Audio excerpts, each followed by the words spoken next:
Ask him, and he's already said this, he'll tell you that he's doing this because he thinks that the American public deserves answers. But in reality, he's a Democrat, and his party is trying to exploit a growing rift between Donald Trump and his America First followers with this controversial case. Now, Donald Trump had campaigned on a promise to release any files connected to Jeffrey Epstein and his death. Many of his supporters have alleged that the Democratic leaders were connected to Epstein. But now that Trump is in office and his Justice Department is essentially saying there's nothing to see here. Attorney General Pam Bondi recently said she had Epstein's client list on her desk. Then her Justice Department stated there is no such list. Here is how the president reacted to a question about Epstein's controversy yesterday.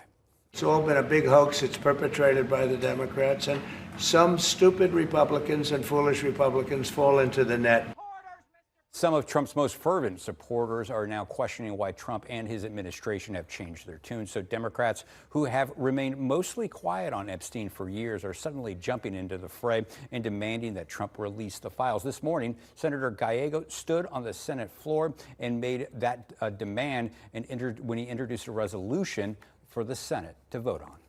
No more shady cover-ups. If there is any evidence of a cover-up in the Epstein case, the public has a right to know. If there is a list, the public deserves to see it. And Americans deserve to see the truth, even if it's not what Donald Trump and his elite friends want.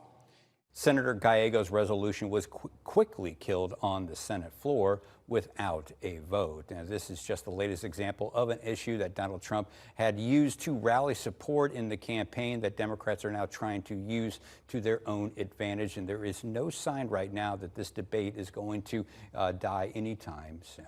Seems like some Republicans are trying to walk a fine line here, because you have the House Speaker, Mike Johnson, saying he wants transparency, he wants to see the files, but they won't vote to force the Department of Justice to release them. Well, you're caught between Trump and what a lot of Republicans have said in the past. If you start looking through people's social media accounts, particularly Republicans, particularly the Republicans who supported the president a lot, you'll find statements about this Epstein case. It has been something that's been in the making for 6 years. A lot of them have called for the files to be released.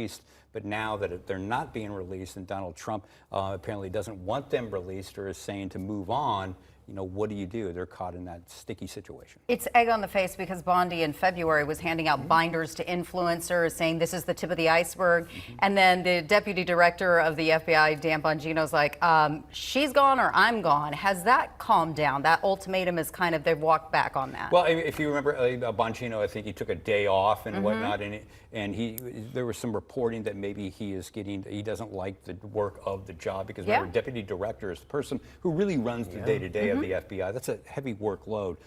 So as far as that dying down, we'll have to see what happens and how this plays out in the coming weeks and coming days. And no surprise, Democrats quick to seize on the opportunity. Dennis, thanks so much.